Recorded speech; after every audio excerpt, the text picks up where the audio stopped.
Good morning, Randomizer fans. This is the Link to the Past League, Season 2.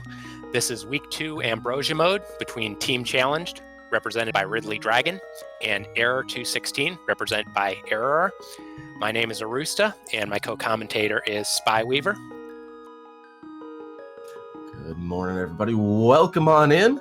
This will promise to be our great matchup here to start off our Saturday for us. Error 216 is actually currently leading the Mystery Mire division here in the Dark World Conference. Of course, it is just week 2. A lot of things can change. Like I said, this is going to be a great matchup to start our day out here today.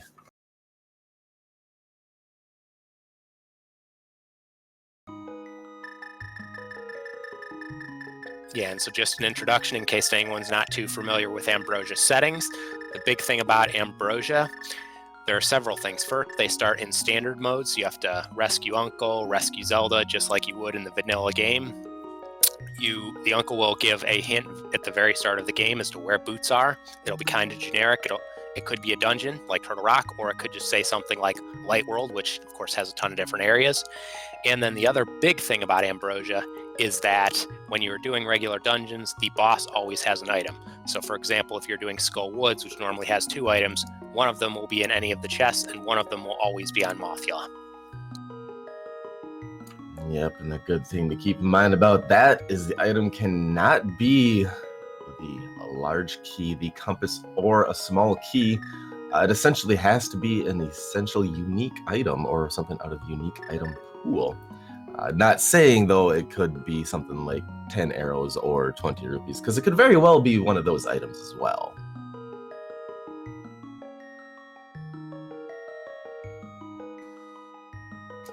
The other thing to keep in mind with Ambrosia mode is, as you can see it on our runners, you are assured your first sword.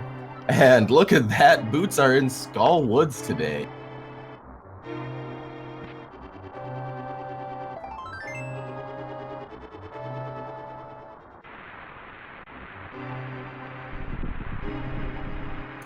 Of course, this is your standard mode opening, going through the rainy landscape up into the Uncle drop down here. Whole lot of nothing too exciting going on here early on of the match, but every little extra second you can grab might become big later on.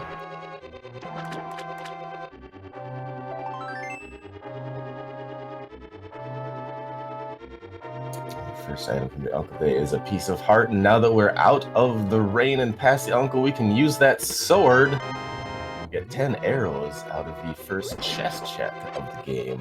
And look at that, guards are also in the bomb prize pack. That is quite handy. Yes, that's very useful for the standard mode here, because you want to be able to check the back of escape while you're going through. Because while you can get back there later if you need to, it's a significant time loss compared with just doing it right as you walk right past. Yep, especially in the standard mode, since you're making that pass anyways, you might as well try to get it while you can.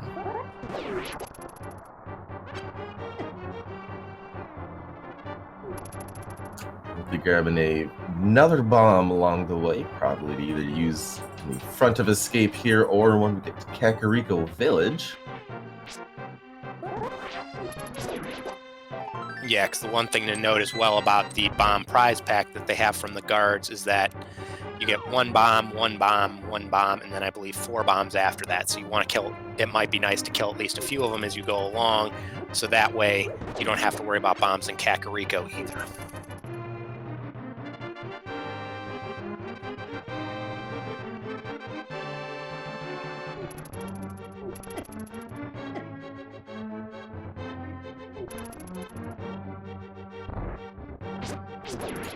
So far, just pieces of heart, and they're a red boomerang. We've all been picking up through this escape sequence.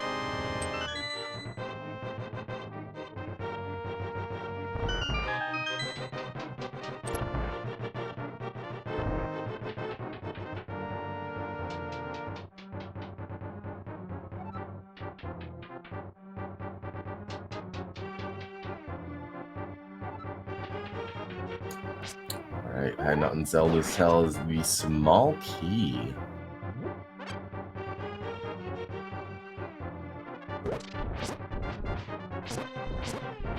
Which makes sense because at this point they do need that small key to progress, so it does make sense that, you know, you have to find it either here or, I believe, in Dark Cross, because you gotta keep going. So in standard mode like this, the small key actually has to be in the front of escape, which if you've seen just normal open races, you can sometimes see it in the back.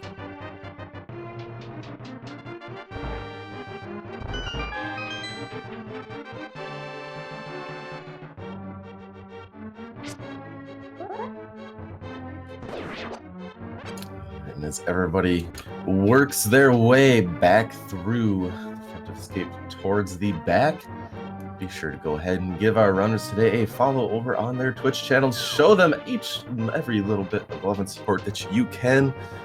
Watch them while they're doing practice, while they're working on other glitches or what have you. Because they do appreciate every little bit of support you can give them on the off days.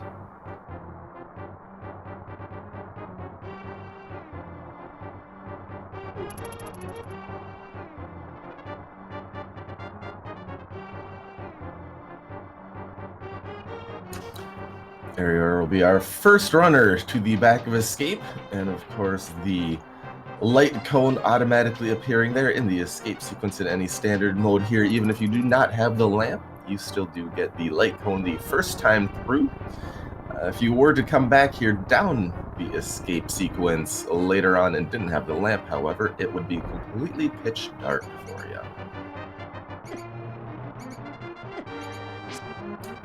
That's a very, very early Master Sword hiding out right there in Dark Cross.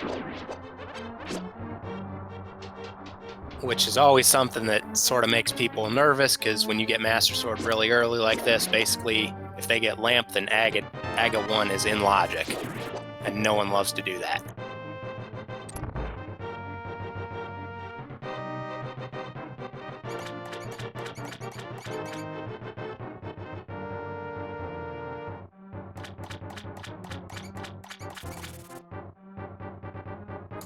There was our map. There's our first shield. We have an item in the last check out of Sanctuary there.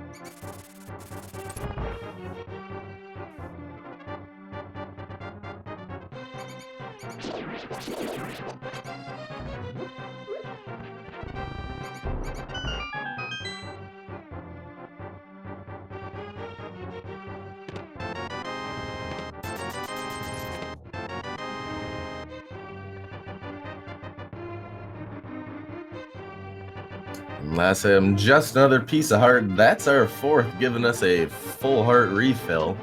Kind of a nod to almost the vanilla game there, refilling our hearts as we leave the Sanctuary.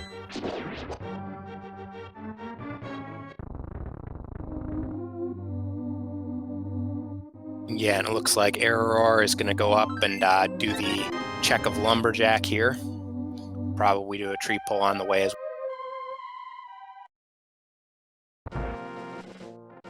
Tree pull giving us a whole bunch of fairies. Normally wouldn't object to that, but right now I don't really need them.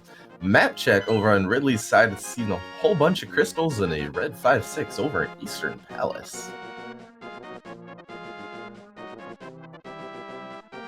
Meanwhile, Eriror managed to get some very nice rupees out of the bush crab. RidleyDragon skipping the Lumberjack check. And to answer a question in chat, the boots hint was Skull Woods.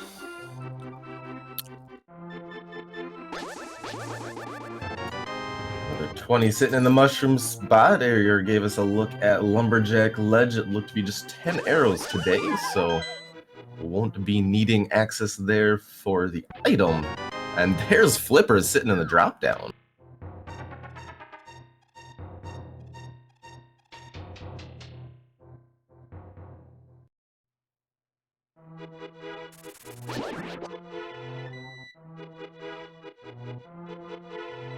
And Eriror finding out one of the higher level tree pulls is full magic, so that's nice to have as well. It's not knowledge that you'd likely have to come across crossed later in the seed, but it's always good to know just in case you really get desperate.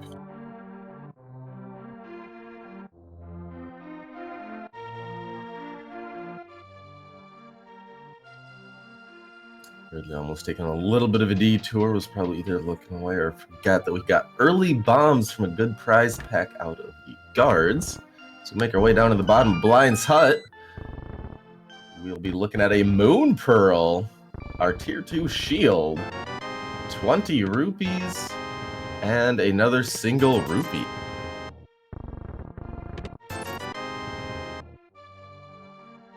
And lamp, so there you go. The beloved Aga 1 having to get to Pyramid Ledge is definitely in logic right now. That's a care package if I've ever seen one. We got the lamp and we got the Master Sword already.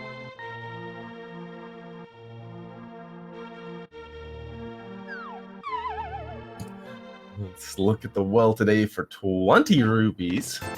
Our way into the back will give us 10 arrows that we cannot shoot yet. Another 20.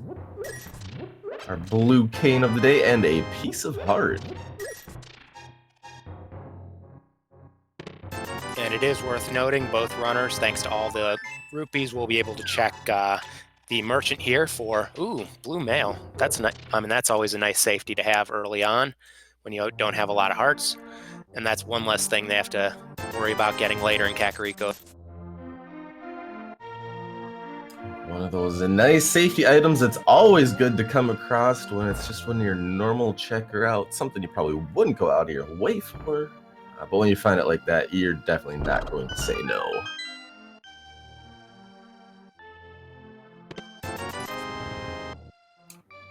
And on the back of the bar for today is Tempered Sword. Hello.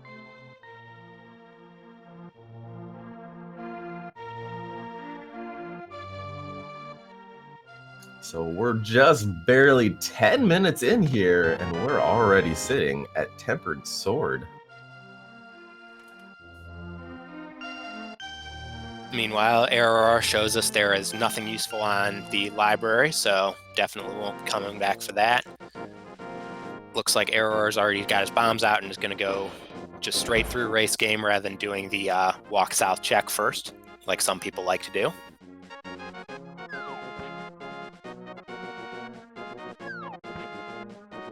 Whole bunch of bushwhacks, knock those down, jump on over here, and we see a pile of 300 rupees. Just kind of sitting on the ledge. That's something you're going to pick up at this stage in the game. Especially with early flippers like this, that means you're probably going to do South Shore and then the Zora areas as well. Those extra 300 rupees are really going to help get your Zora money. Big thing to note that the game actually doesn't take into account rupee checks or rupee numbers or amounts that you would have when placing items on Zora. All it really cares about is if you can get there or not, just because you can sit there and have different locations you can farm rupees at. So when you do find a pile of 300 just kind of sitting around like that on the race game, you're definitely picking it up this early. Absolutely, absolutely. And Eriror was showing off some nice game knowledge there, checking the stun prize as he went south, since you do start with red boomerang already selected. Didn't really cost you any menu time, and managed to get a bomb out of it. So anytime they need bombs, they can easily refill, which is always good to know.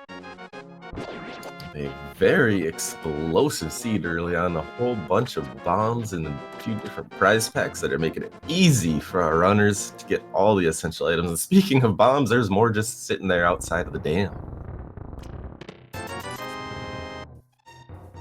Eriror looking like they're going to make an interesting play here to go west to Desert, despite having the flippers and good amount of money already. Might just want to avoid isolating it, or think that it's a nice check that his opponent might not make.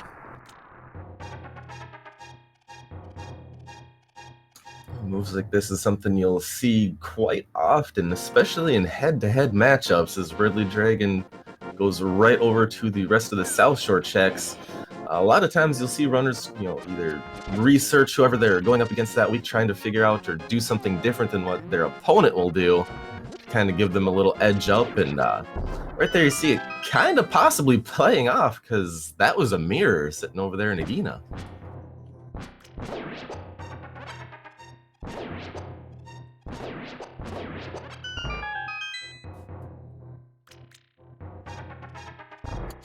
Well, really going to give us a look at Mini Moldorm here with a hook shot.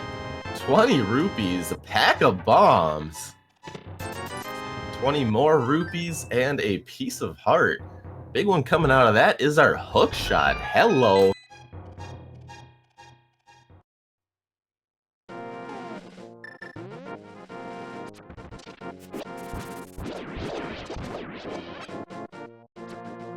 And RidleyDragon also finding out about the stun prize there. Good time to check that as well. Can you get some more knowledge on your way? You gotta walk past these enemies anyways, and a lot easier to deal with them when they are stunned. If you're just joining us here about 15 minutes in the match, our boots are sitting off in Skull Woods, so it might be a while before we get them, or it might not. But we've had swords early and fast on in this seed, as well as the unfortunate lamp and flippers. And then just finding that hook shot where we did, it's almost if the seed is kind of trying to point us somewhere that I'm sure our runners don't really want to go to yet. So nothing there in Ice Rod Cave, but it's not going to cost RidleyDragon any time having checked it, because you know, with flippers this early, you know your opponent is almost certainly going to check it as well, so it makes sense to not isolate that location.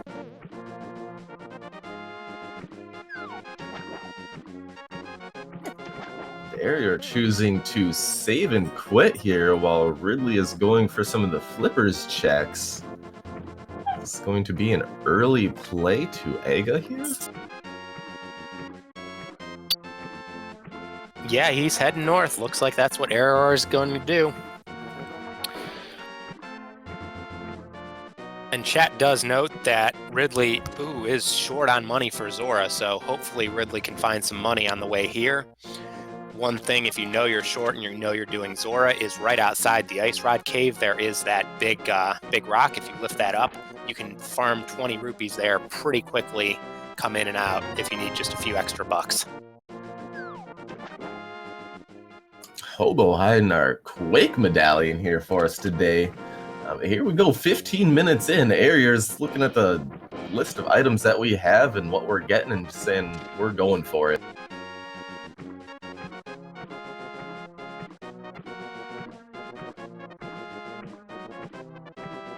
Yeah, and one thing chat pointed out a couple minutes ago, which is worth noting, is that Eriror is one of the top NMG runners. So I'm sure he is very familiar with how to do these rooms quickly, so that might be part of the reason that he wants to go ahead and do Aga 1 rather than putting it off, because he knows he can do it very efficiently.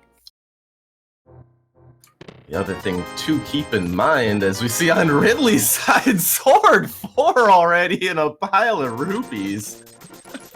The other thing though to keep in mind with Eriror is we got the mirror over there, so desired can route in a few other checks with Zora, grabbing the catfish and then mirror back over to grab Waterfall Cave and Zora at the same time. Just kind of knock out multiple checks when you're in the same area, preventing yourself from having to go back there later on.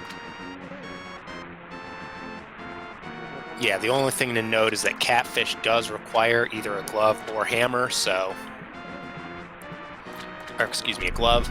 So right now, Eriror can't check that, but once he gets to Dark World, he will presumably get the the Pyramid Ledge, maybe Pod. So there's a bunch of checks he can do to hopefully find that and route in catfish at the same time.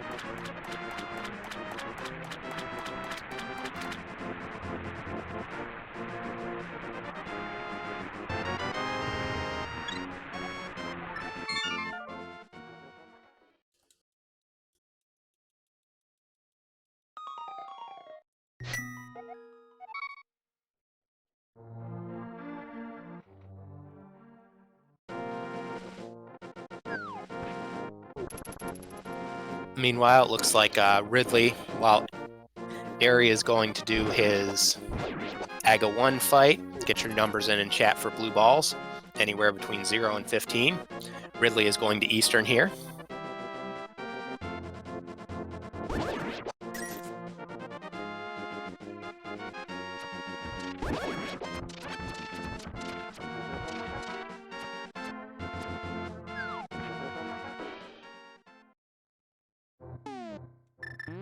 And to answer a question in chat, no. Ridley can get to Skull Woods with just the hook. It's something you don't normally see much, but in unique occasions you can go north from the pyramid. There's a way you can hook shot to the west and circle around North Dark World.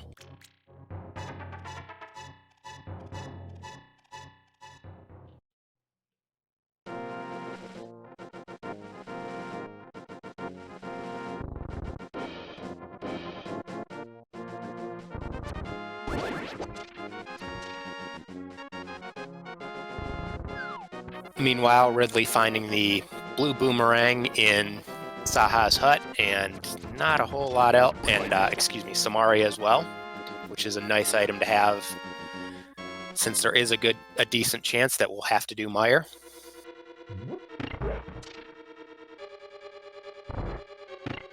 So our pendants are Mire, Swamp Palace, and Turtle Rock. Turtle Rock being the green pendant. So that actually, if those dungeons aren't required, Mire and Turtle Rock have quite a few requirements, so that can actually make this enter sort of Unger dungeons in general, second sort of a faster seed if you need it. Also, thanks out to chat pointing out that the other red crystal is Skull Woods, which is yet more incentive why you'd want to go there. We already know there's boots there, and it could be something useful there.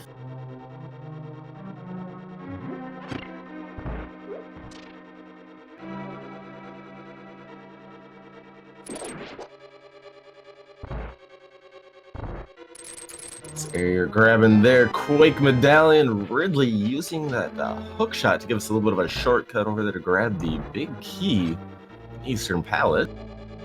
One of the advantages to having this early of a hook shot. Yeah, and it's definitely worth noting there that Ares' movement there to pick up the Quake Medallion while he's already heading to pod probably saved him quite a few seconds over RidleyDragon doing the swimming all the way from the bottom there. So that's just a small optimization that you might not notice, but it can be a huge time savings.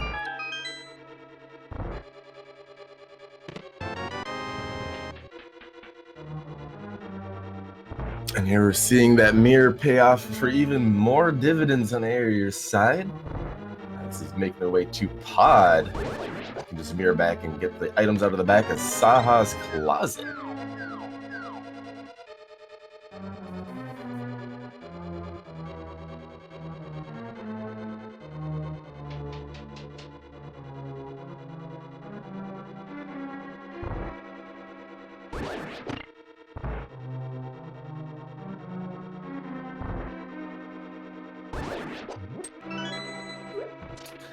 Little movements like that over on Eriror's side, navigating the map, making these checks, looping them in with a whole bunch of other checks at the same time that you might not normally think about. Just kind of showing the map knowledge that Eriror has. Yeah, and just to answer a question in chat, no. Eri does not have a bottle, whereas RidleyDragon does. Well, two now. Cool. So if this happens to be bow locked, Eri will get trapped here because he can't potion glitch pod here. But finding the fire rod, which, given that Skull Woods is a red crystal and has the boots, is a pretty big find for him early on. And that's going to be a save and quit right away without even hesitation there. Yeah, looks like he's going straight to, wanted to save and quit to get to the pyramid a little quicker rather than running the maze backwards.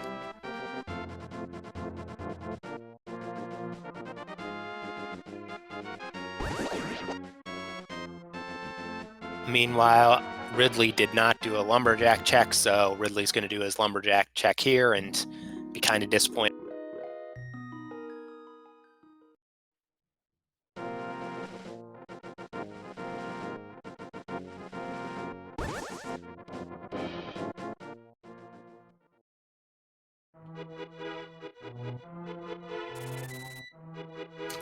That flippers and hookshot combo area is heading off to the northern side of the Dark World, on the way over towards the Village of Outcasts and Skull Woods area. For a few of these checks, I can almost imagine we'd see Eriror head off towards Skull Woods with that fire rod in hand to find those boots. Yeah, and this is where that mirror is really paying off, because something like Graveyard Ledge can be very easy to isolate, because it's not super easy to get to, but Eri can just do it right as he walks through.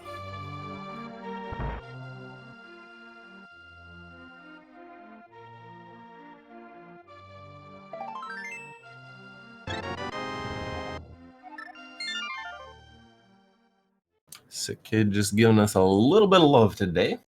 Probably not the greatest thing to be handing out when you are bedridden and sick, but who am I to judge?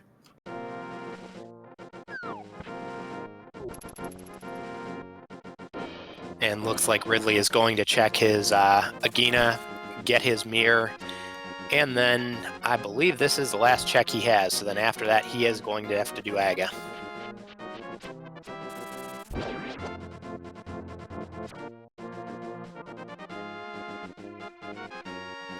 You would be correct. The very last place Ridley has to check in the light world. Meanwhile, Eriror has already been in the dark world for roughly 10 minutes. Yeah, and we saw on Bumper Ledge there was a bow. We'll see, that might be the first bow. If they find a bow somewhere else, it's questionable whether you'd go back to that, because silvers are time saved, but Bumper Ledge Cave is not a particularly easy place to get back to. It'll just be something to keep in mind to see how the routing will work out for our runners later on down through the match. As Eriror's made their way into Skull Woods, the hunt for the boots begins. We know it's somewhere over here. And we know there's at least one item sitting on Mothula. It's just a matter of finding where that other item is hiding at. Interesting thing to also keep in mind, this could potentially be a blue male 4-heart Mothula fight that we might be seeing as well.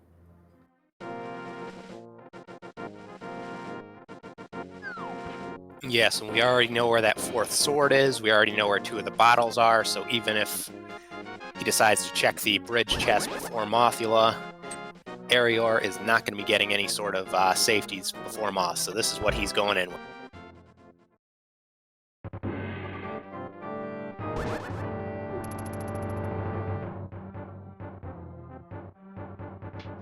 And here we go, 26 minutes in, RidleyDragon making their way up the castle tower for their Aga 1 fight to gain access to the Dark World.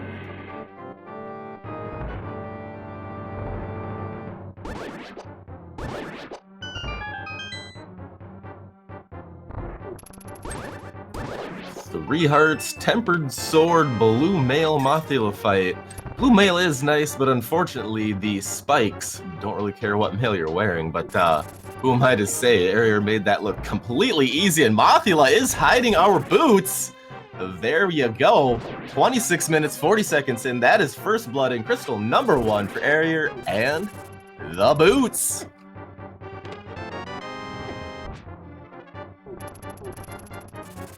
Yeah, and the big thing that's really going to hurt RidleyDragon here is that we know you have to do pod first, then you have to go over to even get those boots. So Eriror is going to have the boots for probably a good 5-7 minutes at least, if not more, before RidleyDragon catches up. And every second your opponent has boots and you don't really adds up over time. Oh, that's never good. Really taking a fall from one of the last blue guards here in this path. Never feels good when you have to re-clear through one of those rooms.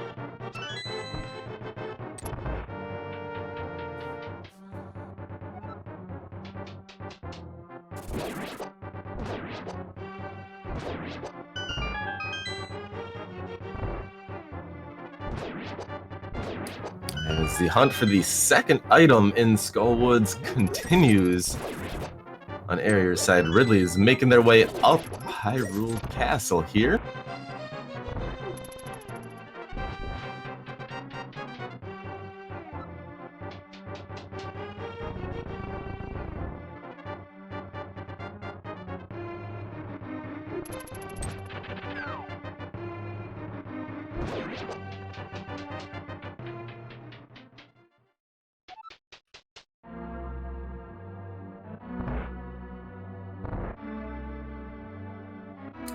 And of course, while this is rando, we do seed a few things, one of which being the amount of blue balls that Aga will throw at us the first time you're in the fight. The other one, the amount of teleportations Ganon does the first time you're in the fight as well. That way we can keep at least a little bit of consistency between our runners.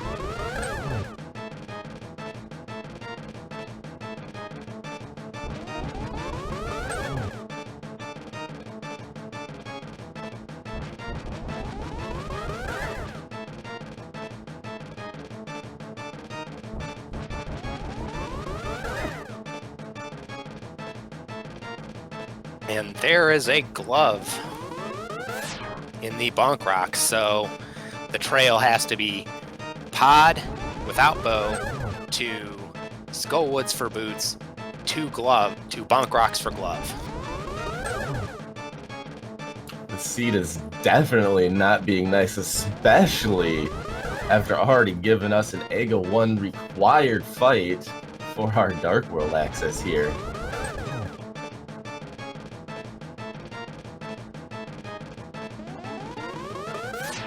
Yeah, and one thing which was pointed out in chat by Ack is that since you knew you had to come back, there might be a thought to have skipped Graveyard Ledge on your way here, but, you know, one way or the other. Eriror has a big lead just from that early mirror and Aga play, so that's probably not going to cost him that much. And taking those boots right back into the village of outcasts, Ridley has completed their Aga 1 fight and getting the news that it's only just a single rupee just kind of sitting on the pyramid of power there for you, unfortunately. And Eriror finding a blue goo in there, which is very nice. It's his first bottle, so he can check Sick Kid while he's right here and already has the mirror out even. Eriror's first bottle, third of the seed.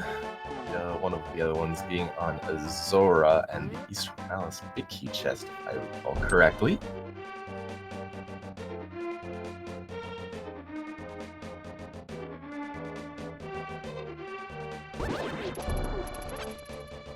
Looks like Ridley was taking some time there to try to figure out where he wanted to go next, because this is definitely a scenario with no bow, having already cleared all the eastern area outside of pod, where you've got a lot of options and none of them really jump out as these are fantastic options. Thought about going to pod there for a little moment, then just turned around and is jumping down for a little bit of a quick swim. Might be getting a look and see what we got hiding over here today.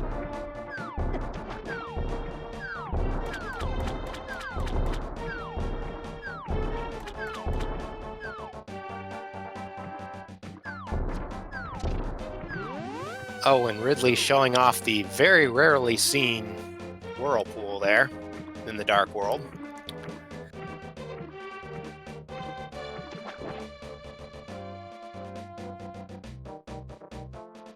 They're getting their piece of heart from Sick Kid.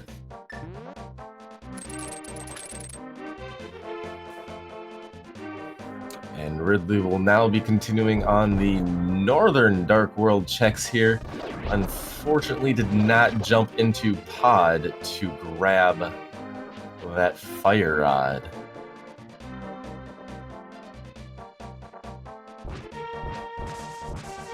Which, if you're a fan of Ridley, this is definitely not good, because it means it's going to be a while before he goes back to pod to get that fire rod, and he is going to full clear the front of Skullwoods looking for those boots.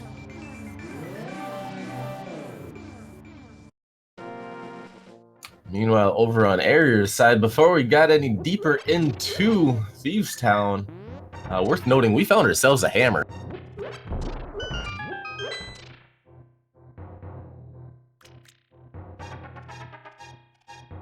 So regardless of the item layout in this dungeon area, we'll be able to open every chest that we do see, and making good work of that hellway right there as well. Yeah, and one other thing to note, since we haven't really discussed it, based on the crystal and pendant layout, Eriror is theoretically potentially 2 items from go mode. A bow, and then the second glove to get mitts. Because you don't need Ice Rod, you don't necessarily need any medallions. He's already got plenty of swords.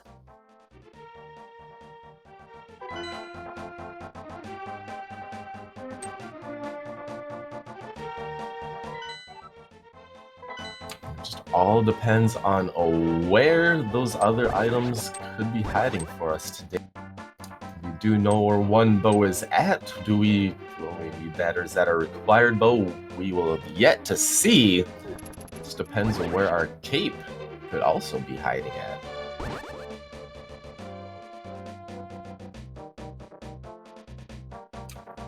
Desert is a crystal as well. We'd either need a flute on top of those mitts or a book to gain access into that dungeon.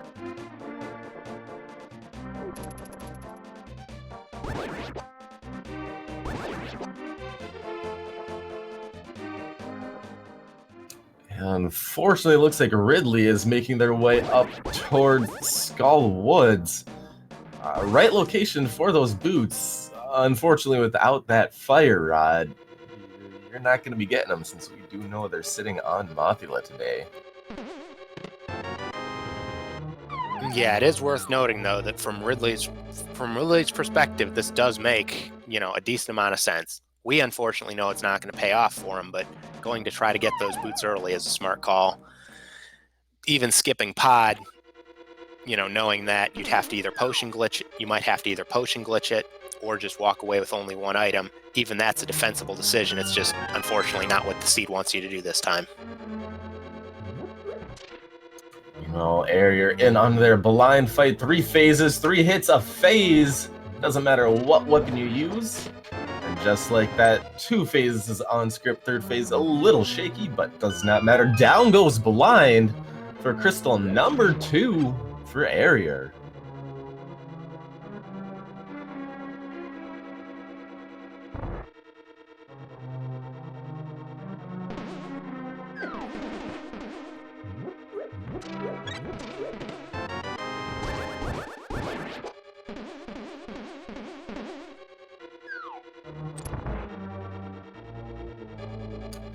He has made their lap through Skull Woods here. It just has the big chest left. And Eriror will give us our first look over here at Dig Game, anywhere between 1 to 30 strikes of the air. Today it's only 3 for 3 bombs, though. Yeah, Ridley trying that bomb jump a couple times and not getting it, so looks like going to do it the vanilla way.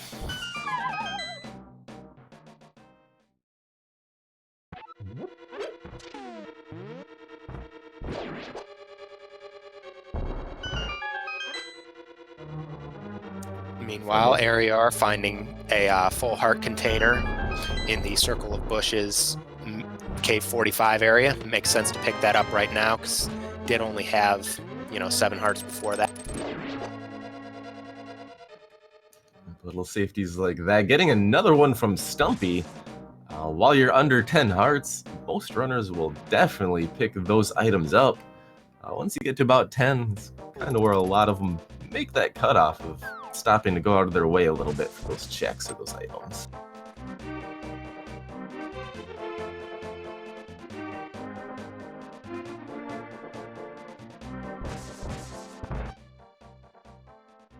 While Ridley continues through Village of Outcast checks, Eriror is going to give us our first look over at the Hype Cave, starting off with a single arrow. That's not a good way to start things off. 5 rupees, another 5 rupees. How about a full heart container and then 50 more rupees for your troubles today? That is definitely not hype.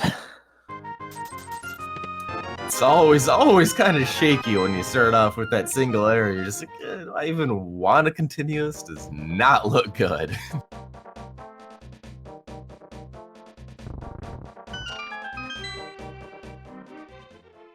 Meanwhile, I don't remember what was on the Lonely Island here, or if it was even checked, so we'll get our look at it here.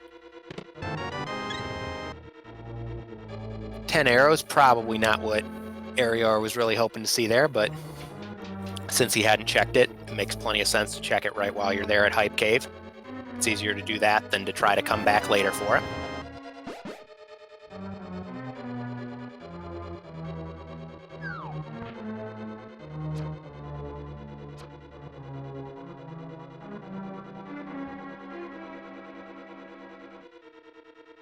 It looks like we're about to see a check of the mountain here on Eri's side, which makes a lot of sense. With that glove, lamp, and hook shot and hammer, you can basically clear all of Light Death Mountain here. Go east and then hammer to the west. Also clear Harrow, which is a crystal dungeon on your way.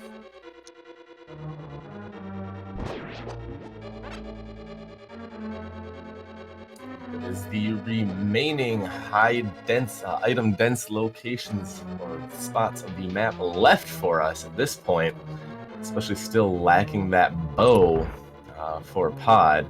Old man just giving us 50 rupees today for escorting him back. I guess it's a little bit of an improvement over the usual 5 or 20 we generally get though.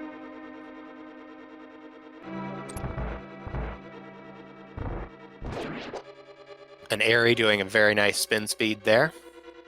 It's always good to get those when you can, especially in that North Death Mountain area, because there's a lot of running around. You have Showing us we have a piece of heart on top of Spectacle Rock, inside 300 rupees. Won't be making a stop for those, since we are already at a number where we do have enough rupees for what we potentially could have left to spend them on.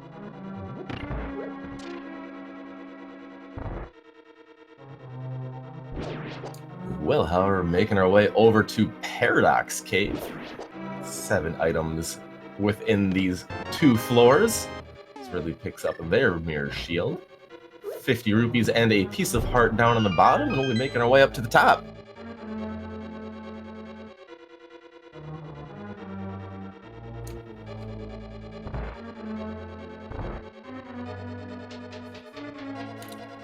Up for us today, starting off with 40 rupees, a pack of bombs, 2 more checks left.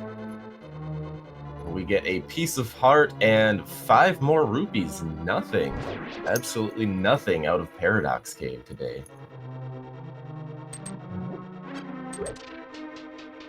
Eriror pulling off the bomb jump there very nicely. You have to think from here he's going to go straight to Hera, and then if he doesn't find anything in Hera, come back to Spectacle Rock after that. Also nothing on the arrow there. Interesting, he's doing, I guess I'm wrong, he's doing Spiral Cave first.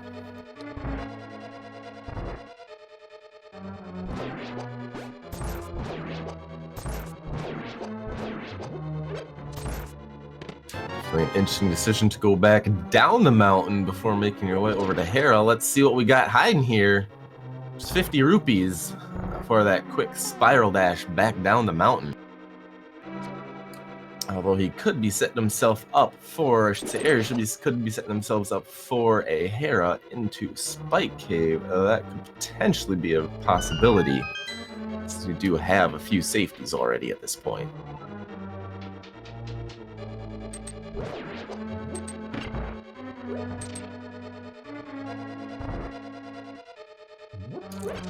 Definitely getting a few looks into some very efficient routing on Eriror's side as Ridley steps into their first boss fight of their day. The fight with Blind, once again, 3 phases, 3 hits per phase, doesn't matter the weapon you use. If you do it the same way each time, this fight does stay on script. Getting a little bit off there as we go into the second phase. Shouldn't be too much of a problem though with the shield that we currently are holding. There you go, not too much of an issue for Ridley. That is 42 minutes and 50 seconds in, getting our 20 rupees, but more importantly, crystal number 1 for RidleyDragon.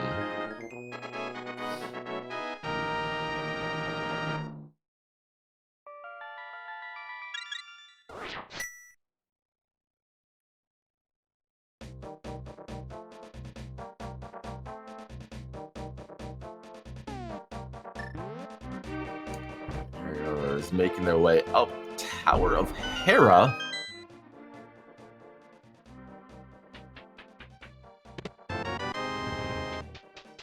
RidleyDragon getting his hammer, so good start there.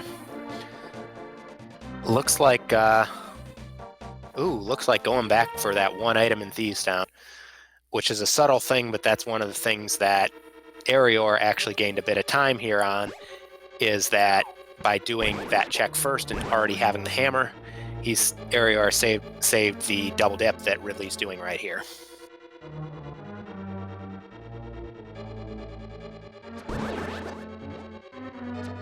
As Eriror drops into their Moldorm fight, making quick work of it. Quick spins and down it goes. 10 arrows being the item Moldorm's hiding for us today. But that is crystal number 3 for Eriror, giving them a 3-1 advantage 44 minutes on into our seed. And one thing I'm just going to point out for those of you in chat is that if you're ever want to learn how to do the bosses, you should rewatch this match, because Eriror's boss execution this match thus far has been completely on point.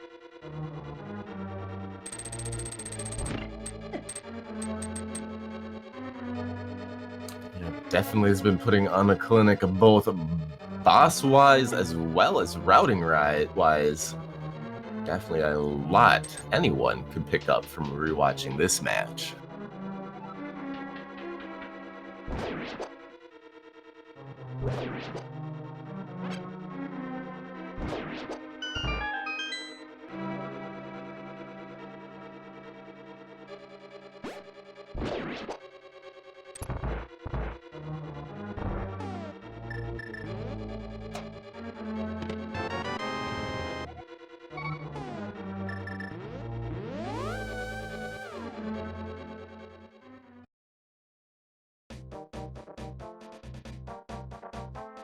Right, and the basement today for us is hiding 20 rupees. That is not what we are potentially hoping for down there. This Eriror continues on.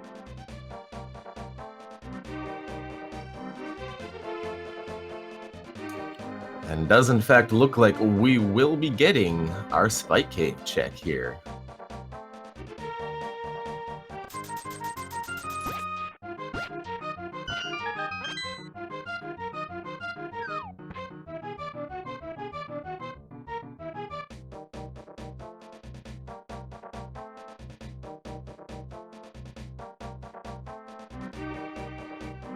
And Spike Cave just turning up a pack of bombs for us today, and not what we're looking for there.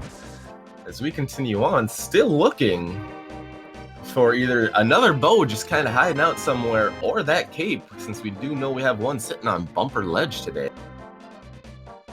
Looks like Eriror may be taking those gloves up towards the Catfish area, routing in Catfish and potentially Zora with that mirror here at the same time.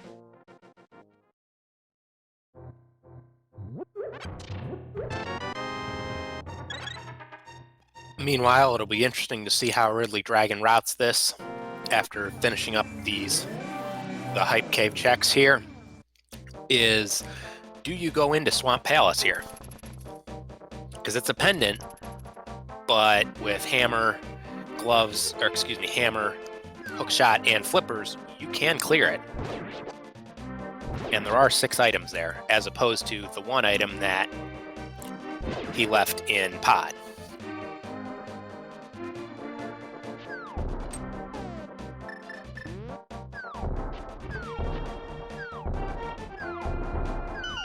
You're picking up their 4th sword of the day.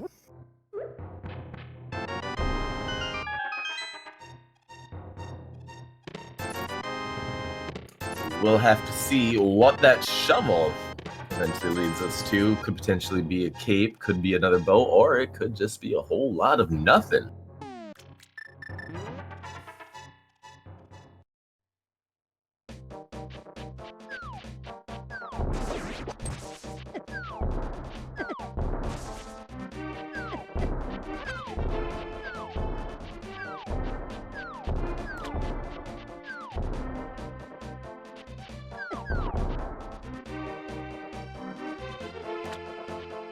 So yes, it does look like RidleyDragon is going to make that Swamp Palace play, which, unfortunately we know is not going to pay off. But again, this is something that, from Ridley's perspective, makes a lot of sense. You get 6 items in Swamp as opposed to being bow locked in Pod for potentially as few as 1 item in Logic.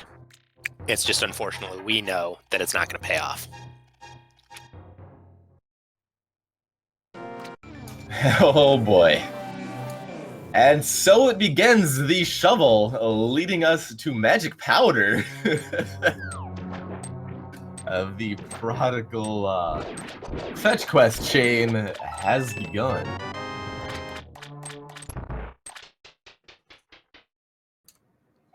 How would it be if we saw this powder leading us into, say, a book, which led us into desert, which gave us a mushroom? Well, that could be interesting, but it might be asking for a little much. Let's see what the magic bat is hiding for us today. Meanwhile, item number 1 for Ridley is a piece of heart in Swamp Palace.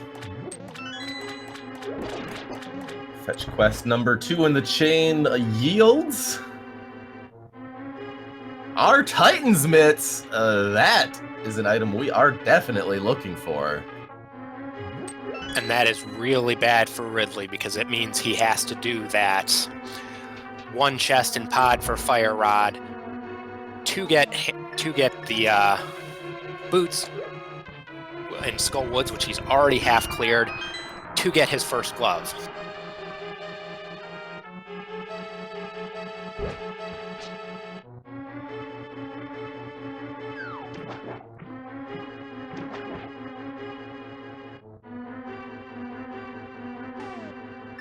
This seed definitely has a very, very interesting and very terrible logic setup for some of these items that we do need to get.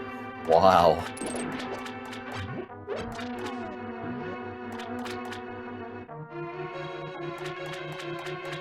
Meanwhile, at this point, I'm not even sure with the knowledge we have, what could be in Swamp that would be big for Ridley here. Maybe flute or something to get that bow. I could say either a flute, the book, a mushroom, potentially.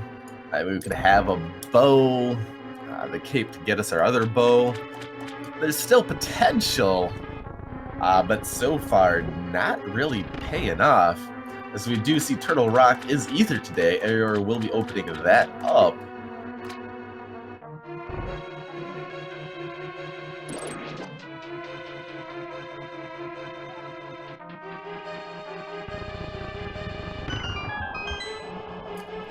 And continuing on some other Dark World checks, starting off with Super Bunny here.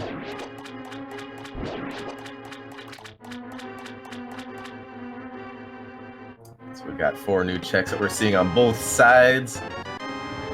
Nothing from any of those we just saw, except potentially Half Magic, a nice little convenience item. Something you might not go out of your way for, but if you do get it while you're making some normal checks, you're definitely not going to say no to that one. This check just being a piece of heart for Ridley as Eriror makes their way down into Hookshot Cave.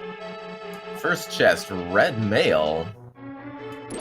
Item you're not going to say no to as it's along the way. Next one, a piece of heart, 20 rupees. And final check, just another piece of heart. So nothing really of note in Hookshot Cave today either. And looks like Eriror is going to make the play to Turtle Rock, which, makes a decent bit of sense. One item is on Trinex, and at that point you cannot get it because of the Ambrosia setting and no Ice Rod. but you can make up for that since you have Mirror of doing the Mimic Cave while you're up here as well. Definitely a very interesting play. I do know we have a dense amount of items sitting up here in Turtle Rock. However, it's a green pendant today, and you can't really get to Trinex yet at this point, and can't really turn that green pendant in unless you find that Ice Rod here. Meanwhile, Ice Palace kind of sitting there open and is a crystal, and we do need to complete it. Ridley, however, making work of Swamp Palace. They're getting their Bombos medallion and choosing to go back in to the left side. I believe we have one item remaining in Swamp. Eriror pulling off the very nice cane dash there. Always looks super swag, always makes you feel super cool when you do it. Super cool when you do it. A little bit of a personal cringe when you don't make it properly. One of those fun little glitches of the game, the Japanese 1.0 version.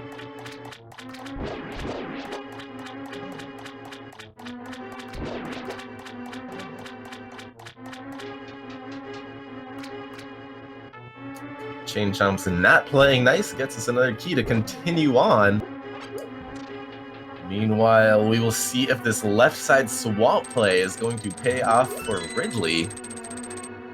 Unfortunately, though, we do know that to get the large sum or amount of items that we do have kind of chained together, still need to make our way over to Pod for that Fire Rod.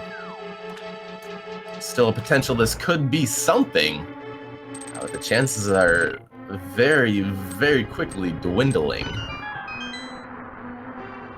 Yeah, and it's worth noting that while Ridley did get the mushroom here, he's kind of isolated it, and there's not really, at least until he goes back through Pod, there's no easy way to get there. Doesn't have flute or anything like that.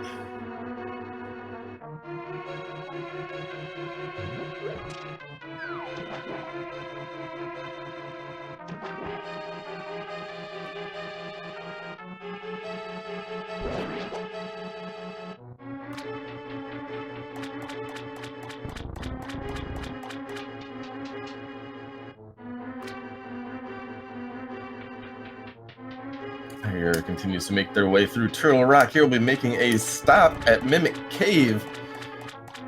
We're about to drop down to left side of Swamp here.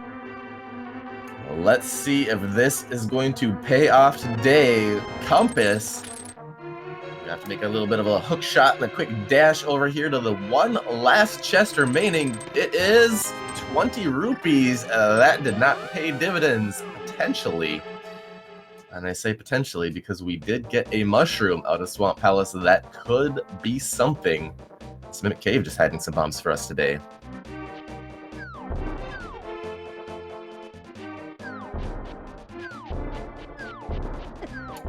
Kind of interesting to see where Ridley goes now. Hopefully they're making their way over to Pod.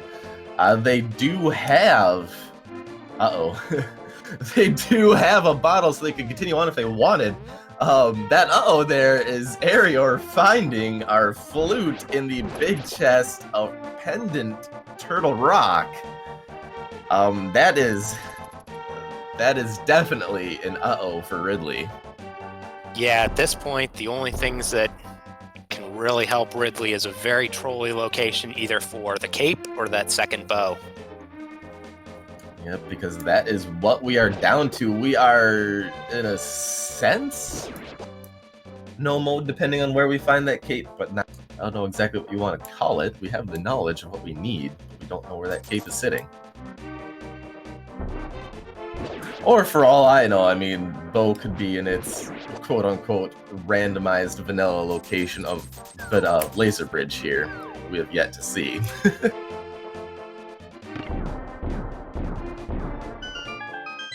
Chest number 1 is our small key.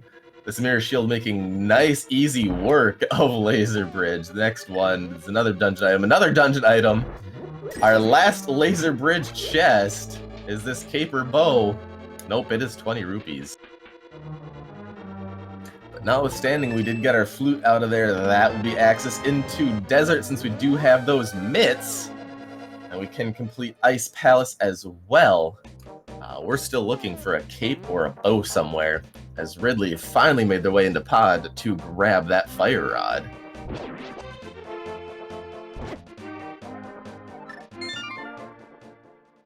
Yeah, and it looks like with that save and quit, probably going straight to Skull Woods since he knows the item is on Mothula and knows its boots. Probably heading straight there, I would guess. We can hope that is where Ridley is making their detour to. Once you do get that fire rod, get your boots, it definitely leads down a whole cascade of other items that we do need today. And over here on Eriror's side, 58 minutes in, we are getting our first flute activation of the day.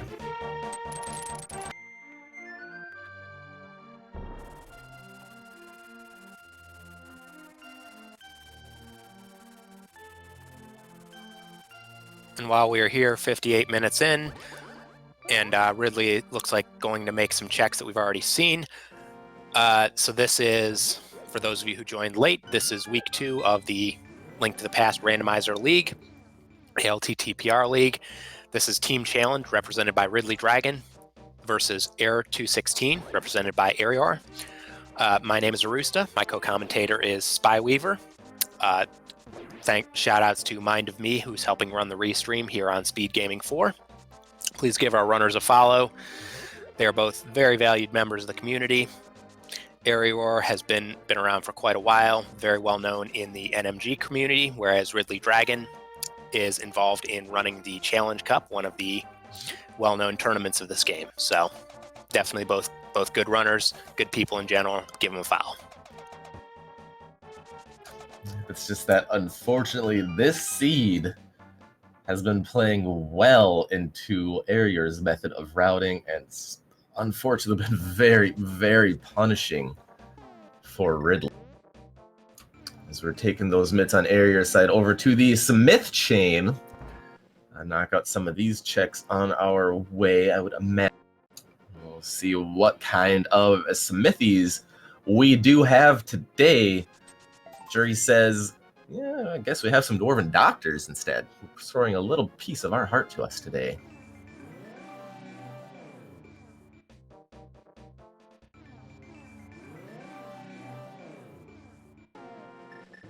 We'll be grabbing that purple chest, a quick flute on down to 7. I'll be getting that turned in. And we'll see where Eriror goes from there. I couldn't imagine where we wouldn't be seeing them head over to the Misery Mire area. Kind of give us a flute back into desert, since we can complete that dungeon. And that looks like exactly what Eriror is doing, and it makes a lot of sense. First getting that check of Desert Lead.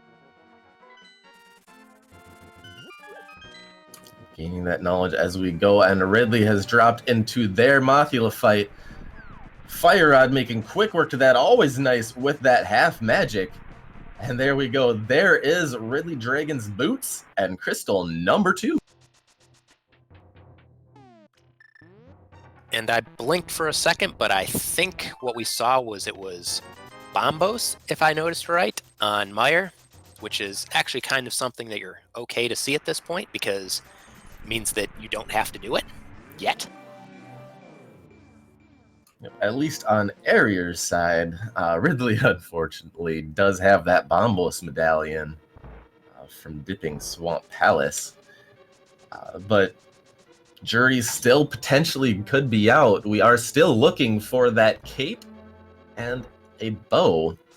Cape because one of our bow locations is known to be Bumper Ledge. That could be our only bow location that we have access to at this time, or it could not be. We do not know yet.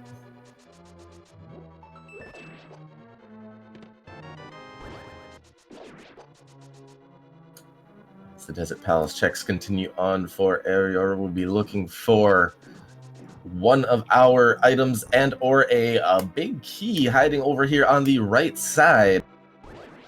And there's one of the items. So it looks like we have a vanilla big key today.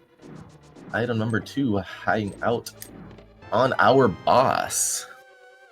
And Ridley getting the first glove there. From that chain, the fire rod, 2 boots, 2 glove.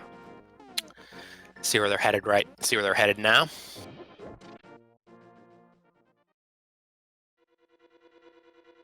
Unfortunately, that is not the end of that lovely chain this match has presented for us today.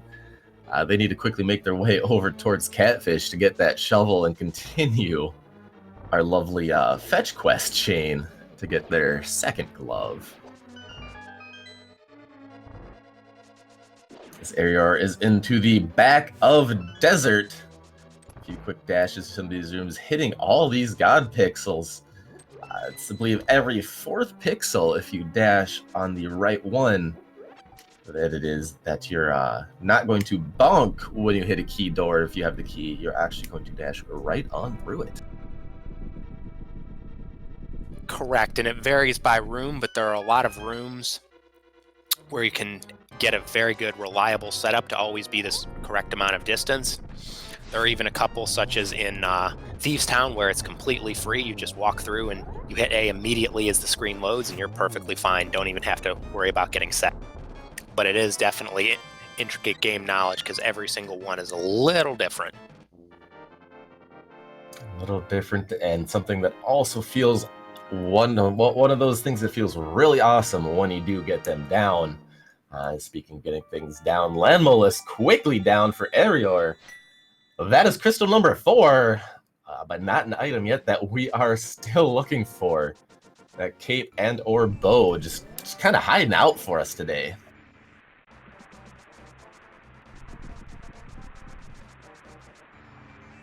Yeah, and I definitely like the routing here. I mean, it's even a subtle thing, doing the Desert Palace before you went over to check this cave here. The checkerboard cave, because you know if you find either a cape or a bow, you're already in go mode, and that would save you the time to check checkerboard cave. So it's a subtle thing, but even small things like that, Eriror is doing a very good job of his routing.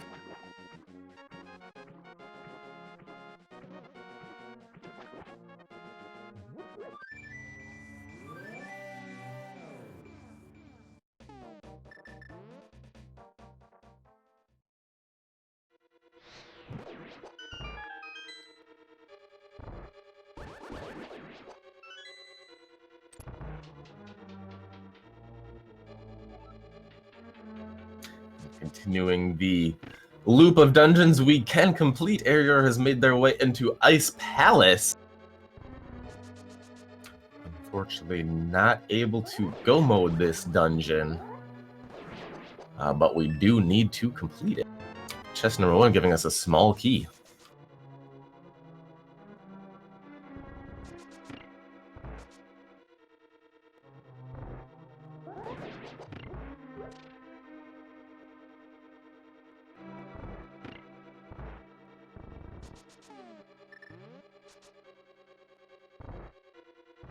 Meanwhile, RidleyDragon going up Hera, which, you know, makes a lot of sense at this point. Will be very nice to, you know, have a clearable crystal. Whenever you have that, it's often a good call to just go ahead and do what you can there. So, makes a lot of sense what Ridley's doing here as well.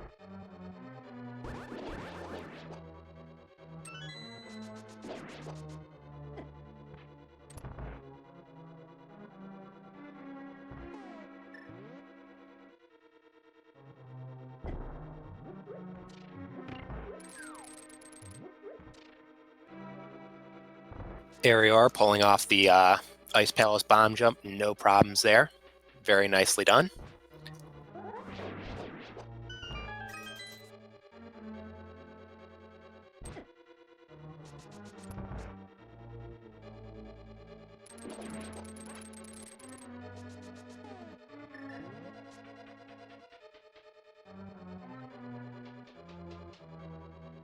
Oof, and Ridley taking a fall from Moldorm, unfortunately. Definitely not what is needed at this point. Eriror continues on in Ice Palace. As let's take 2 at Moldorm. There we go. There's the 2 quick slashes with the Butter Sword. And down goes Moldorm, getting those 10 arrows. But more importantly, that is crystal number 3 for Ridley, kind of narrowing the gap a little bit, crystal-wise at the very least. 3 to 4.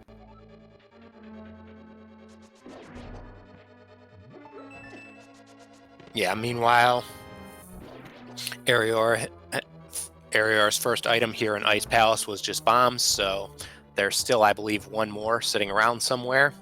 And then, of course, the one on the boss, since this is Ambrosia, bosses will always have one actual item, not a dungeon item.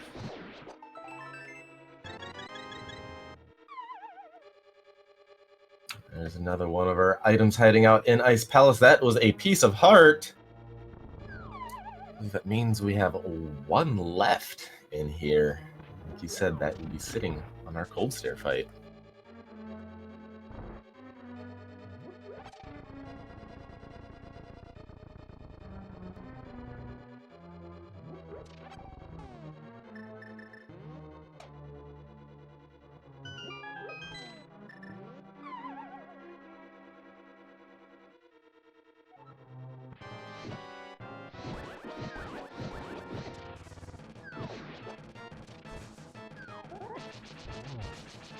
We're missing the first spin to kind of pin Cold Stare off in the corner, but fortunately with Butter Sword, these puffs melt very, very quickly, and down they all 3 go. Item is just 20 rupees. That's crystal number 5 for Eriror, and the hunt for the cape and the bow continue. Now, what a thing would it be if we had a cape sitting on Ped? That would actually probably help RidleyDragon out a lot, because Ridley has full cleared Swamp Palace, whereas Eriror has not even mentioned it, or not even entered it. Not even given a thought. It's fun to think about, but of course we do have to remember that for that to be a thing at this point, we still do need to find that Ice Rod. However, that Ice Rod could still be hiding off in Misery Mire, which is locked by Swamp due to that Bombos medallion. This seed could still be giving us some nice, lovely chains of things it wants you to string together to finish stuff out here.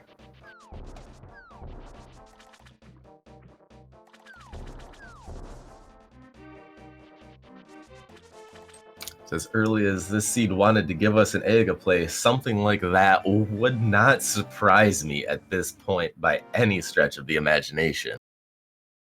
Yeah, and this is very good for RidleyDragon here, that Eriror looks like they're going to do Swamp, and you have to imagine, knowing that it needs an item, would probably do left side as well, rather than potentially isolating that item, which will be a nice time save since Ridley's already done it. Nice chance for Ridley to close the gap a little bit here. Yeah, the longer and the further this cape and or second bow is buried in this seed, the better it is for RidleyDragon, because that just means all those earlier checks that Ridley was doing, Eriror will need to loop back and do as well. So the longer this drags on, the better it is for Ridley and Team Challenged.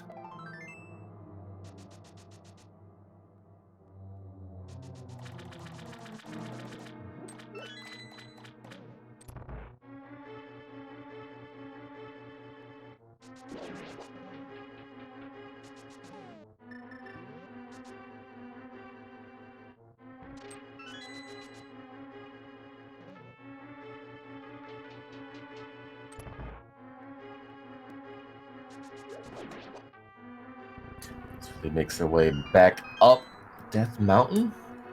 Let's see where they head from here. This could be their check of Spike Cave.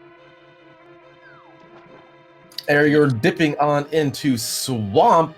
We do know the only item of note in here will be that Bombos medallion, because the longer this drags on, the more and more it's looking like now, with everything the 2 runners have checked that we have seen, like we will need to step foot into Misery Mire.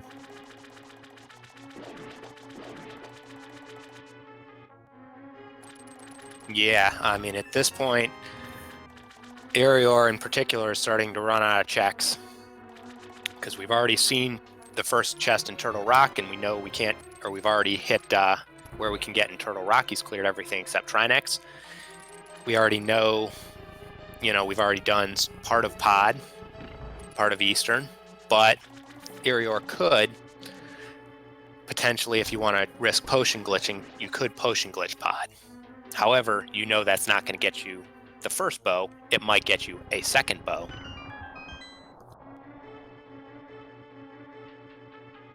It is also worth noting that we haven't turned that mushroom in yet, but it looks like Ridley is making their way up towards the Catfish and Witch's Hut location. They do have that mirror. We could be seeing our mushroom turn in here. Or are we forgetting that we have the mushroom, unfortunately, for Ridley? Ridley does not need to mirror after Catfish to grab Zora, and Waterfall Fairy could be a factor. We're just going up here to grab Catfish, and then we'll do the mushroom on the way back. We can hope, because there very well could be something sitting on that mushroom as well at this point.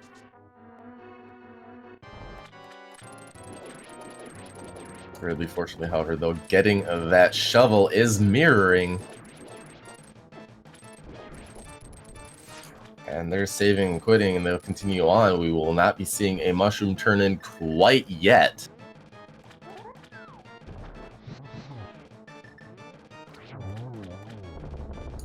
And a few quick fire rod shots, one spin of the sword. Eriror making nice work of Argus getting their Bombos medallion, and what could potentially also be of importance, a pendant in this match, because we have yet to see where our another bow or cape could be sitting, and Eriror is choosing not to continue and check the left side. Meanwhile, Ridley digging up digging up the powder there. Hopefully go to turn it in right now, because we know that actually leads to mitts, which is obviously very important for him. And keep your eyes over here on Eriror's side. Went right to the Witch's Hut to turn that mushroom in. For our troubles today, Swamp Palace will be giving us just a pack of bombs. That is not the answer. Looks like we will be needing to step foot into Misery Mire.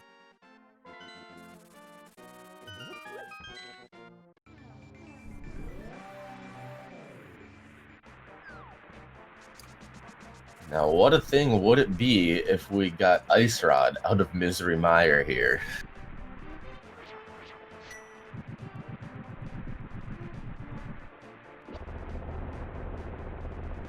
Potential is still alive. Ridley waking up the Magic Bat. Will be getting their Titan's Mitts very shortly. There they are, the Titan's Mitts. That does open up a couple more dungeons for Ridley.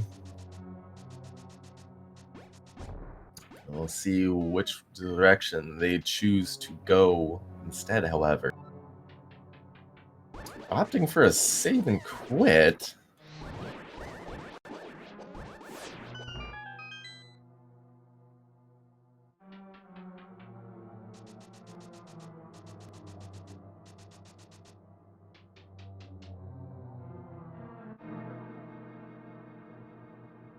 And looks like we might be seeing Ridley head off to Ice Palace. So far, I've not seen that book yet either.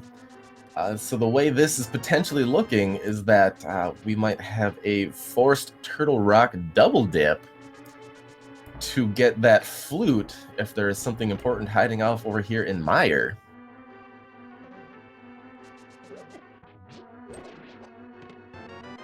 Not to mention as well that that flute is also our only known at this time access into Desert Palace as well.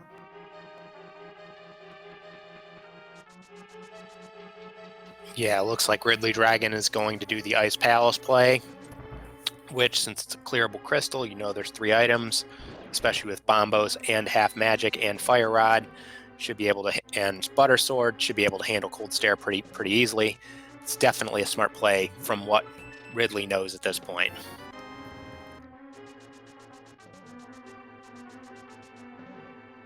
Yep, and most importantly, it is a clearable crystal, and we do need to clear those crystals to be able to access Ganon's tower. And the way this is looking, we might have an Oops All Dungeons on our hands. We've seen Eriror inside every single dungeon at this point. It's a matter of what is hiding in Misery Mire. Is it our Ice Rod today?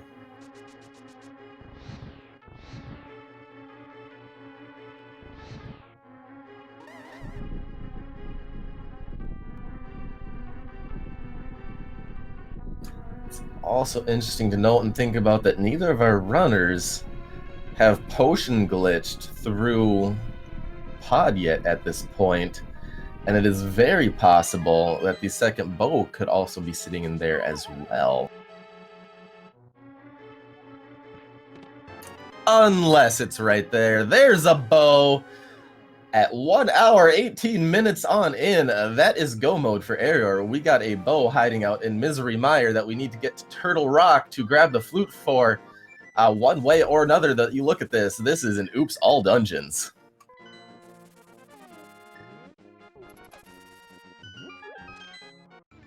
Eriror goes straight to pod. Gonna combo in pod and Eastern. Only have two dungeons here. Eastern and pod should both be fairly quick here. And then just straight up to Ganon's tower. Safety-wise, with Butter Sword, Red Mail, a bottle, half magic, obviously the way we've seen Eriror executing thus far won't have any issues. I'd be surprised if it checks any chests outside of what absolutely need to get through these dungeons.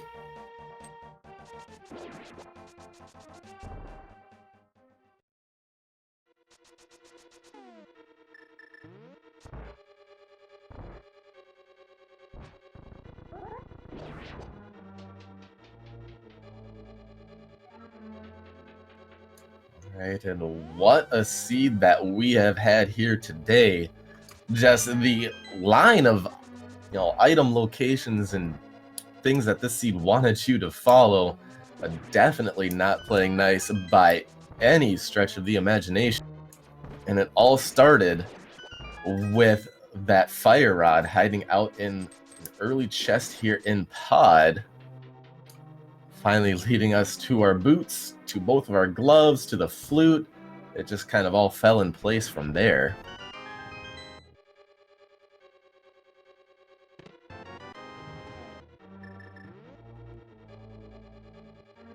As the hunt for the pod big key continues on Eriror's side, Ridley making their way through Ice Palace.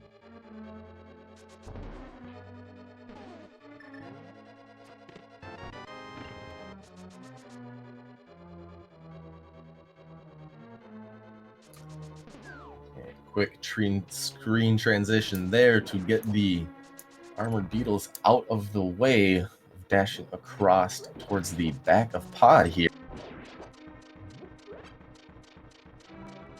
Here you're simply looking for that big key at this juncture, just getting a full heart container as Ridley picks up their second item.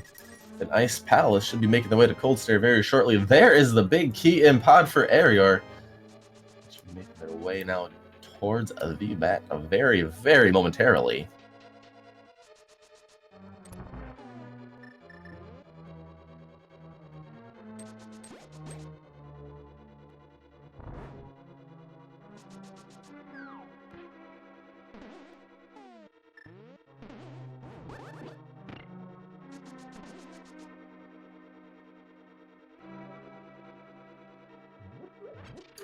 It really drops on down into their Cold Stair fight. Throws out a bombos to knock out that shell. See if Ridley not going for the spin strat to try to pin it. Instead goes for some slashes. Gets two. The Cold Stair puffs out right away in the corner. Third one escapes, but not for long. With a quick slash and down the third puff goes, getting their 20 rupees. And crystal number 4 for RidleyDragon.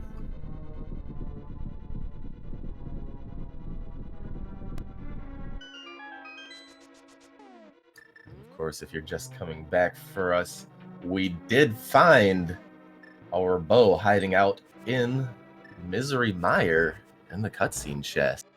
Of course, buried as far and as deep as you could have it, the only access into Mire being that flute hiding up in Turtle Rock. And the only other way to open up Mire being that Bombos medallion hiding in Swamp. And I'd just like to call out right now, if you've been watching what Eriror has been doing here, going through the basement of Pod, very impressive red boomerang strat. The turtle room was fantastic. Like, definitely some A+ execution on that side there.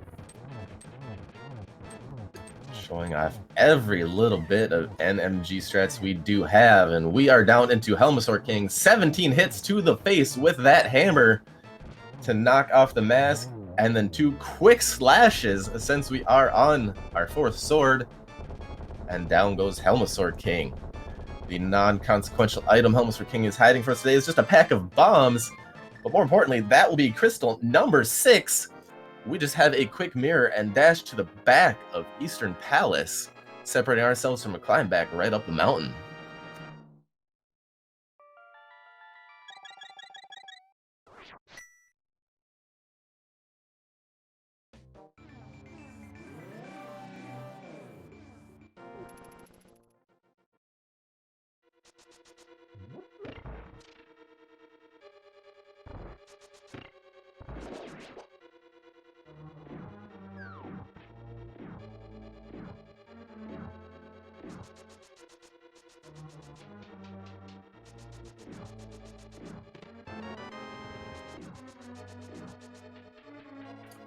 Ridley finishing off their Ice Palace adventure. Looks like we'll be heading on over towards Smith Chain, forgetting we do need to start this off in the Dark World.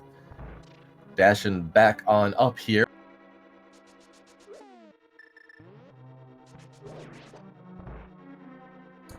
Following the midst progression, which is definitely what Ridley does need to do.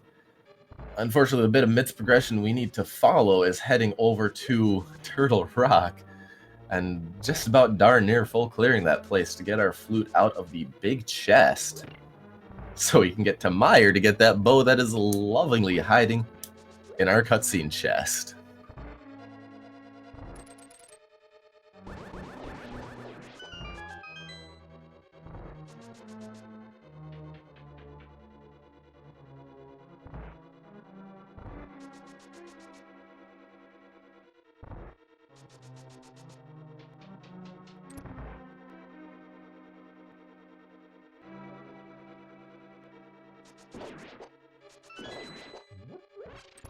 Quick dash to the back, opting to use the gold sword instead of the arrows there.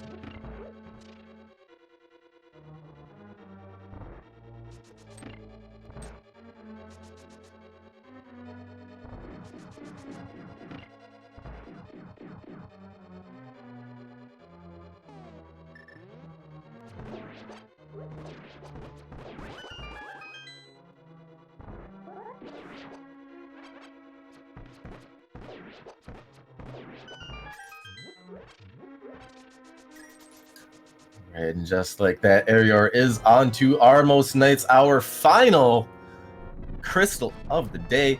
5 quick shots off to the right to set up a quick kill here. Getting knocked around a little bit, but no issues there. And with that, that is crystal number 7 for Eriror.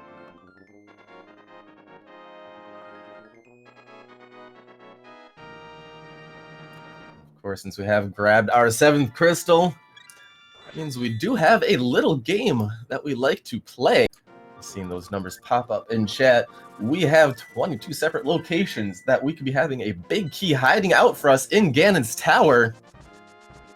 Get your guesses in, because once Eriror does enter the tower, we will be ending the guessing portion of our game. Dead Rock not playing nice, giving us a little bit extra time to get our guesses in.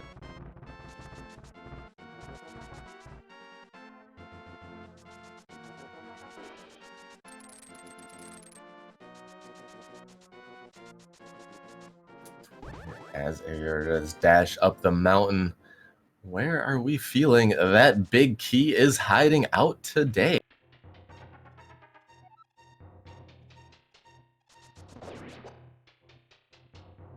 What is your favorite routing when you're going through Ganon's Tower here? I usually kind of go over towards Hope Room, grab those 2 chests, and head off to the left. Personally, I like how that gives me a wide berth of checks. Usually then puts my favorite number of 14 right kind of around either a Randall Room or Bob's Chest location. Where are you thinking we're sitting at today? So my guess is always 17, which is by that same sort of routing where you do Hope Room and then the rest puts it behind Ice Armos. I have not seen enough of Eriror's recent matches to know if there's a strategy that, they typically follow, or if it's just figured out as they go along. It very, very well could be a figure out as we go along. Last few seconds here. There we go. We got 32 points to the winner. Looks like Eriror is choosing to start this thing off on the left side. And that is a bug net for check number 1 sitting on the torch today. And to answer a question in chat about where the difference in this seed is, about what Ridley has done versus Eriror, is that essentially the biggest difference early on, Eriror took a play to Agina and found the mirror, and that really helped the routing, and then went to Aga 1 almost immediately, whereas RidleyDragon ended up last locationing Aga 1, and then didn't have that mirror for quite a while, so had to do a lot of checks in a slower, more awkward direction. Right now, Ridley needs to go to Turtle Rock for the flute, and then to Meyer for a bow, and then be in go mode.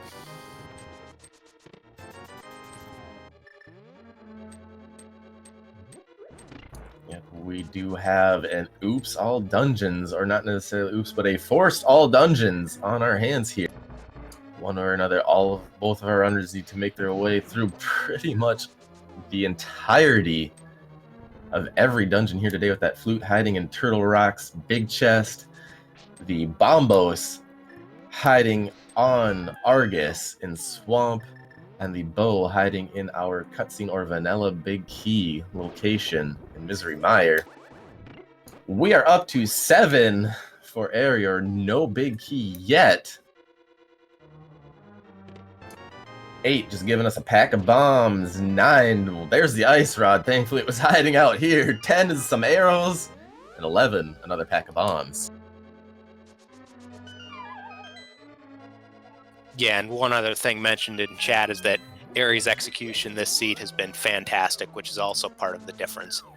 RidleyDragon has played well, but Ares just, especially with boss kills, has been putting on a clinic of exactly how to kill bosses in the fastest way possible. Excellent execution, excellent map knowledge, great routing, especially getting that mirror early on. Everything has just seemed to have been working this seed, this play so far in Eriror's favor. Eriror has just had the proper routing, the proper decisions as we continue on. Chest number 12, just 10 arrows. Ridley is finally into Turtle Rock. Let's make their way all the way to the big chest to get that flute so they can make it to Mire and Desert.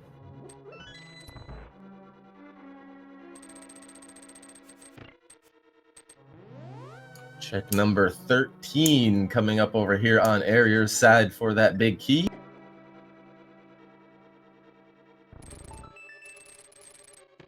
And there it is. We are at 13 for our big key today.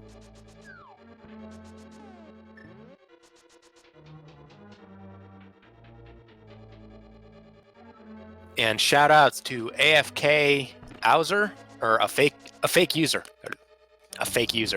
much easier, for picking the number 13. Congratulations. You run away with a 32-point haul today. Sleepy Chaser, GFE, XO Squared, also correctly guessing 13, getting themselves 5 bonus points. Having the correct number, just not being the first ones to get that number in chat. And Eriror starts their climb up into the prime, or the meat and potatoes here, of Ganon's Tower.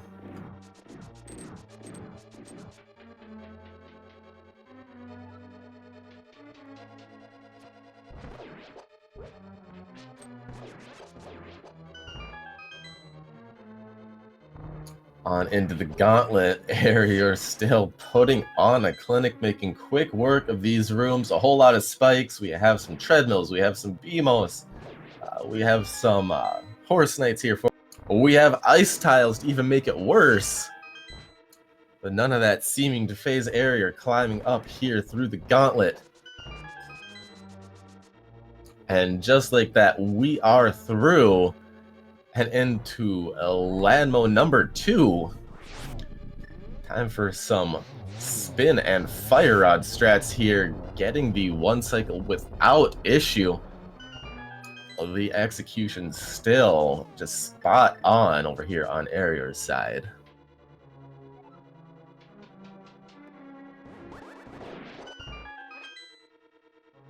Now down into some of the most satisfying rooms in the game. Properly placed block and explosion, a dash or a slash, and 2. Makes quick work of those Wizrobes.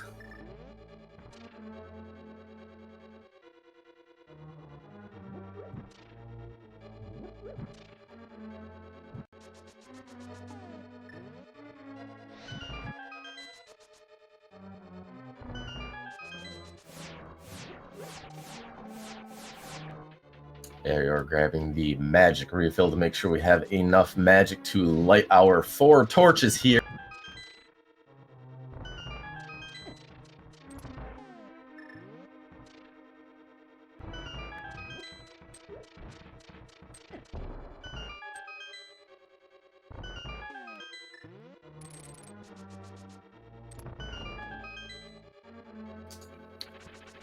Going out the hook shot, getting ready for Moldorm 2. A couple quick slashes here.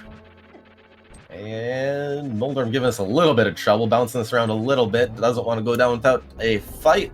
And down we go there. Getting slash and or poke number 2. And on goes Eriror. One more room. And then a quick little egonometry test before we'll be dropping on down into the big pig. Meanwhile, RidleyDragon picking up the flute in the back of Turtle Rock, or the big chest of Turtle Rock here, but looks like still going to clear the backside of Turtle Rock as much as possible, which, knowing that you still have several items in play here, makes a lot of sense, even though unfortunately we know that it's not going to pay off in this particular seed. Yep, the right location, or the right decisions, just because of the amount of item locations that you still do have hiding over here in Turtle Rock, and you're still looking for that bow on Ridley's side.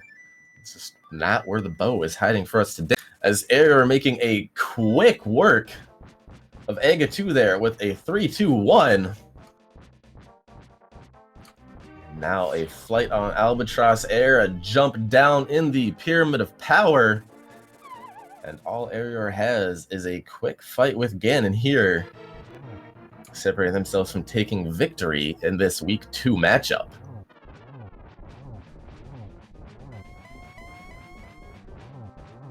Great teleport location here, giving us a pin right against the wall. Eriror going for some dash strats to get the 1-1. And just like that, we are into Phase 3. Phase 3 is 4 hits, regardless of the sword you are using. If it is a Master Sword, of course, it would need to be a spin. And for each time you do damage Ganon, it does knock out another side of the floor. Playing nice here in the later bits of Phase 3, not teleporting around too much. And of course, as I say that, Ganon does not want to stop. There we go. That is hit number 4 into the 4th phase here for Eriror, letting us know the arrows were hiding off in the dark world. Getting that torch glitch without so much of an issue.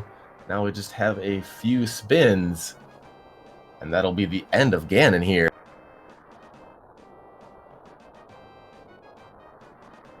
Ridley activating their flute, what they do need to do so they can get them down to the Desert Palace and Misery Mire areas.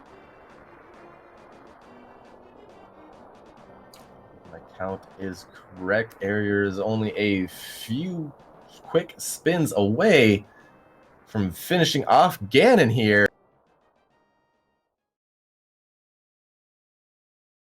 And there we go. Get your GGs in chat.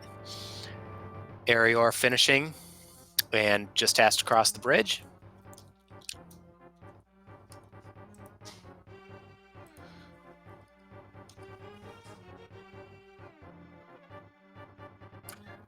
There it is. GG's in chat for Eriror crossing the bridge in first with an official SRL time of 1 hour, 38 minutes, and 32 seconds.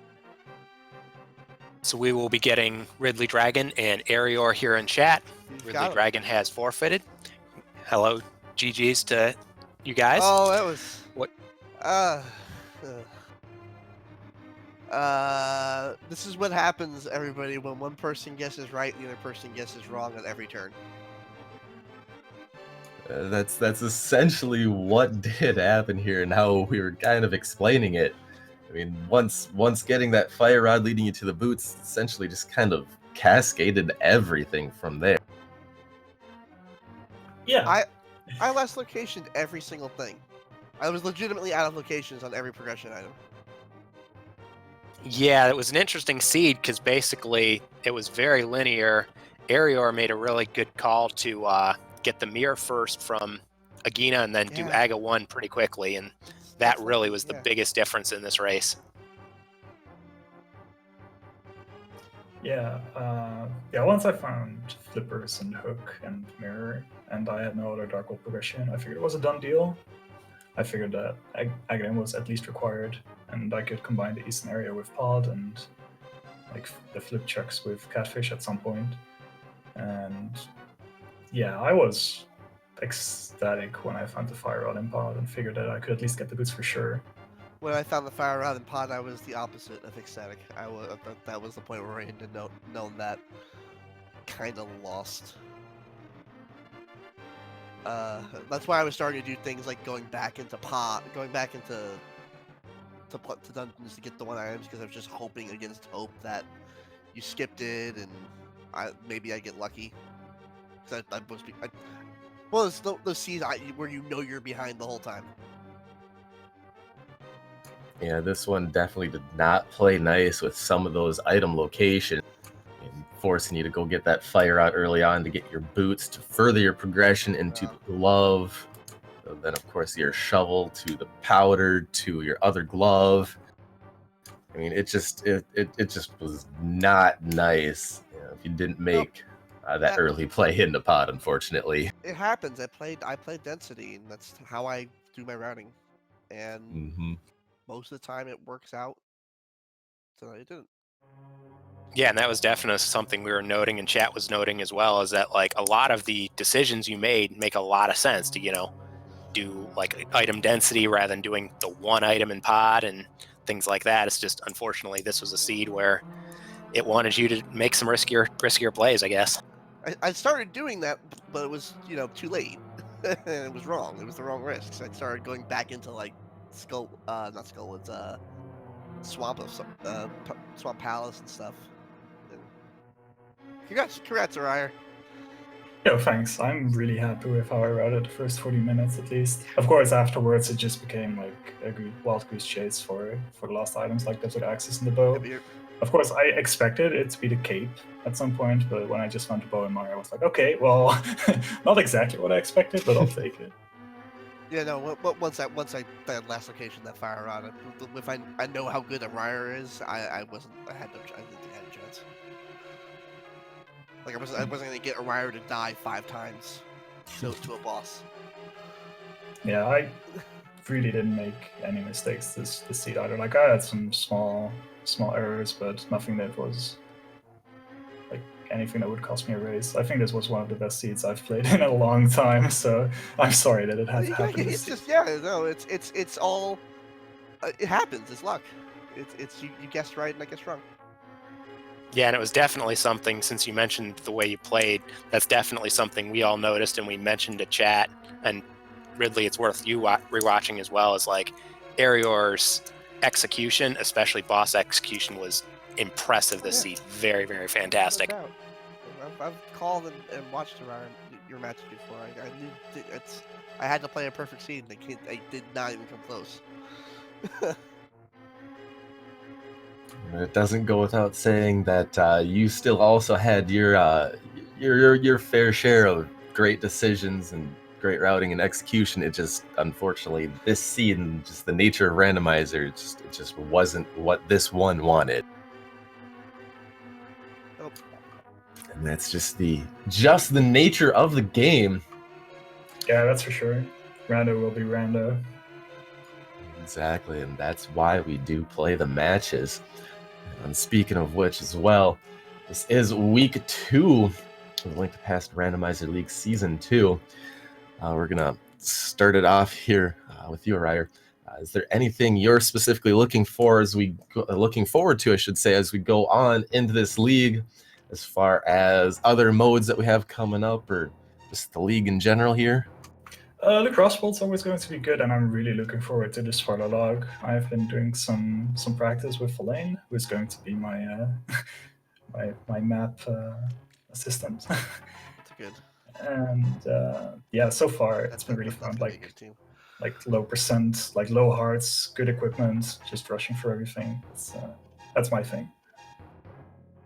All right, and so sorry to cut off the interview here, but we actually have another race starting on Speed Gaming 4 in about 10 minutes between Feline Paralysis, represented by JJ Blue, and Team Awesome, represented by Raymond, right here on Speed Gaming 4. Congratulations again, Eriror, for winning, RidleyDragon for playing well. Thank you as well to Mind of Me, who's running our restream, Dark Diplomat, who is our tracker. My name is Arusta. As well, thanks to Spy Weaver, my co-commentator. If you are looking for more with these particular teams, Team Challenged is playing versus Error 216. Fajita Knight versus Buwane is at 9 o'clock tonight. So have a good time, everybody. Keep your eyes on that schedule. Plenty more rando action coming your way. He said keep it right here. We do have another match coming up for you shortly here in 10 minutes. We need to dip out to let them get going. Once again, thank you from everybody over at Speed Gaming. I am Spy Weaver. That was Roost over here. On behalf of both of us, everyone have a wonderful day, and we'll catch you in the next seed. See you.